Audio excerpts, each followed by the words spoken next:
Alright guys, in this quick video I'm going to show you how you can format your GoPro SD card. You can either use your SD adapter and you can take this battery out, or you can pick out this your SD card by just tapping. And careful because it's gonna fall. You can see that it just jumped right into my face. Yeah, now I'm gonna show you the GoPro method. You can really do this on GoPro on setting. Let me insert this. I'm just going to enter this. All right, now turning on the GoPro. There you go.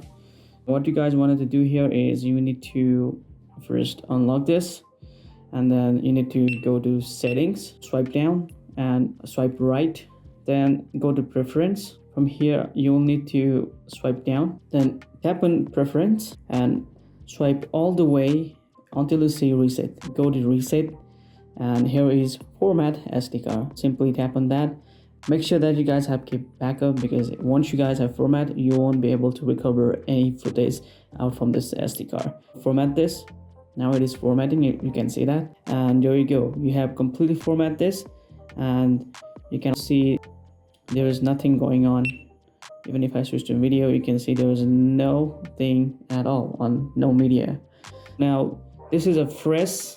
I have a 64 gig as a storage. You can now see I have almost like 2 hours of video memory right there. Yeah, this is how you guys can format your SD card on GoPro Black. You can do literally on any GoPros. Thank you so much for watching. Hope this video was useful for you. See you in next video. Peace.